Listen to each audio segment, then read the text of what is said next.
Hello, everyone, and welcome to episode 5 of Space Code Foundation's interview series for women of color in space.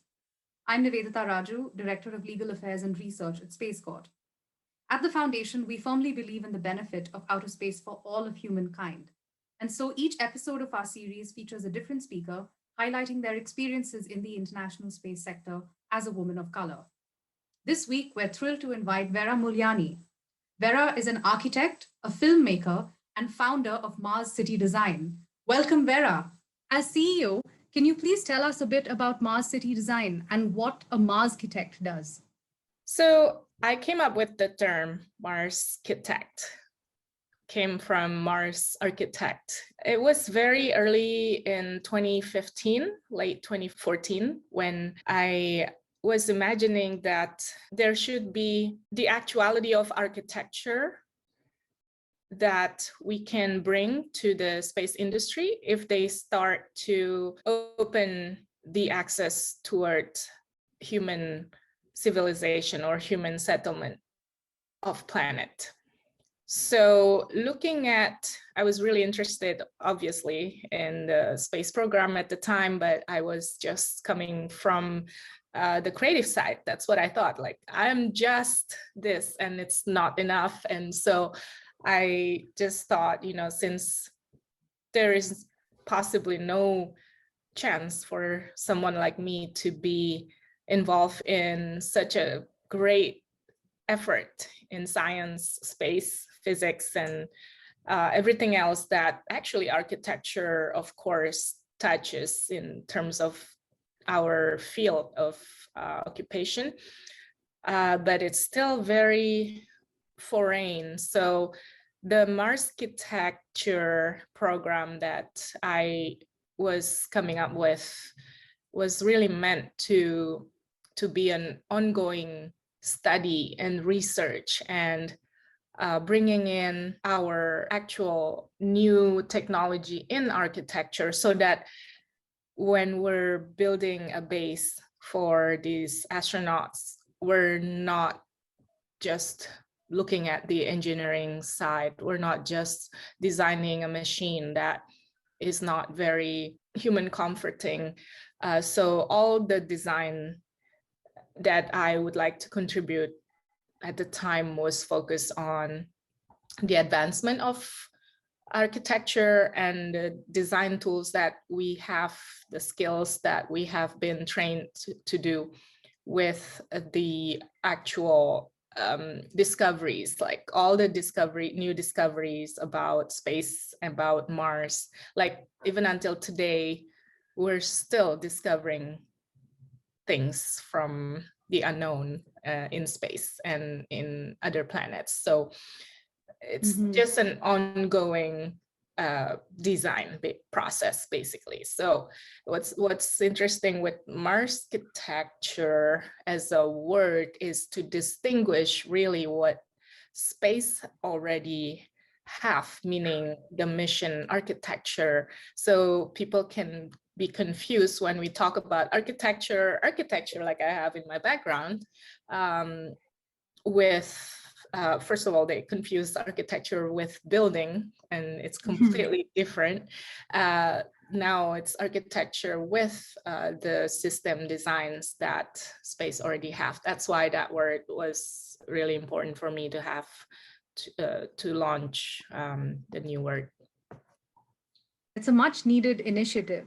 The space community is often criticized for being heavily siloed, and your platform is such an innovative way of involving more professions as well.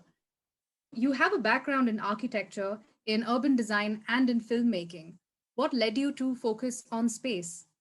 That was the same, interest. I think I really needed to use both of the creative field and the scientific field and experiment in merging the two, and wanting to also welcome other people with multidisciplinary backgrounds to just unite. And this is the only way we can design for such a new era of humanity, I believe. If we can't even solve our collaborative quality to do something big instead of just letting different individuals to decide one direction. Then we're on a better place, I think, when we can bring a lot of people with different backgrounds together, because that's really architecture. We design a place, an environment, a destination. We don't build a building. And it's very simple, but to be livable, we need to have different lifestyles that we adopt and use to adapt the environment, but also the subconscious needs that human design is just there and we keep ignoring it. Then either damage the environment if we don't design our habitat with a context, or it could also damage the human comfort. The analogs that we have today are not architecture. Martian or moon analogs that the world have probably 5 years ago was not involving any architects. They're just construction, they're just buildings, they're just a place to experiment how humans will react when they're put together. It's not an accurate result. If we put the same person in prison for 30 days, it will psychologically result differently from if we put the same person in a 5-star hotel on a retreat island. So that's basically why we're paying attention to all the human-centered design. I really appreciate what you said about involving all of these different professions. Moving on, you once said to me, there was no space for me in the world, so I created one for myself. Is this kind of thinking more urgent now than ever before? Yes, I believe so. I just think that children in school, for example, are not, at least where I'm coming from, we were not trained or encouraged to stand alone. This is the stand alone spirit that I learned later on from my Japanese mentor, Daisaku Ikeda. He was basically mentioning, how important it is to respect our own creative value, that each person is unique. And if we know why we're here in the world at this lifetime, we have to harness that. And if no one has created any place for us to thrive with our unique gift, we have to stand alone. We have to be able to start that path so that others that also may have similar or constructive quality could join us. So that's what happened. And it was very scary and difficult. Of course, the path towards Mars has been built by so many other people, but there is no door or access for someone like me, a woman with artistic background and not a white guy, basically. And it can be so difficult to break through that. It's so hard to persevere in the face of so much adversity, but you, Vera, you're truly leading by example. You had shared an experience with me earlier in our conversation, which clearly demonstrates the gender bias in our field. Can you tell our viewers about your appearance on the show To Tell the Truth?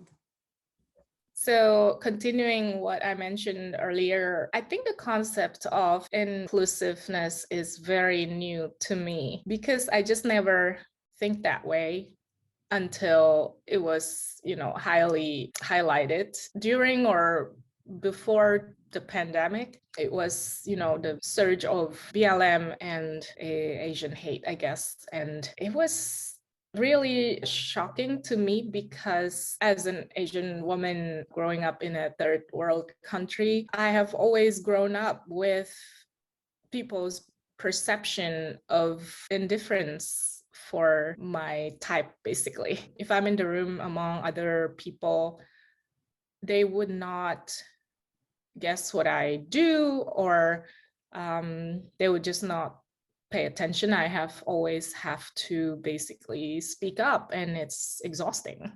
And I never understood why, but it just became a part of me, of my existing survival system, I guess.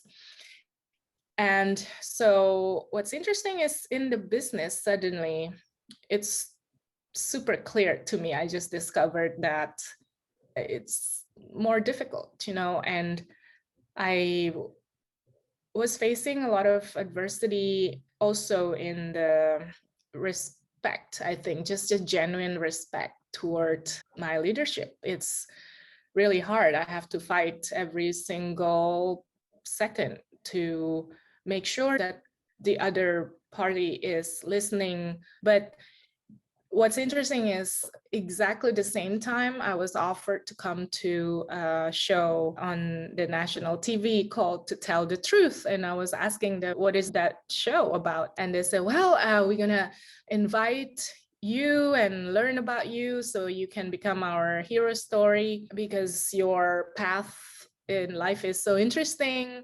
It will inspire a lot of people. And the game is about bringing in two other impersonators. So they will both learn about who you are and basically pretend to know all the answers. So I kind of was shocked because, I just was facing this adversity about other companies copying what we're doing. And now, like literally physically, and it's a game in society. So I appeared in December. I guess they were airing it about 2 months ago. It was really funny because, of course, I would be the last one in the room that anybody would guess what I do. And the title was Who is the Real Marschitect? And we have celebrities at the time. It was Joel McHale and Laura and then Cedric. It was really funny because they asked a bunch of questions and there is a white guy next to me. It was really funny. I'm the Asian girl. There is a white guy. And then there is this other young Silicon Valley type look. I mean, it's also just a game, commenting how biased we are in human image and comparting each of us to different profession is just how it is nowadays. So I was the second one that they guessed. I think it's because they deeply didn't believe in the other younger guy because he answered the wrong answers. But definitely the white guy next to me won their vote. So they lost. I mean, it was wrong. It's concrete evidence of the cognitive biases that we are up against every single day. As you mentioned, every second as a woman in the space sector. So thank you for sharing that. Yes.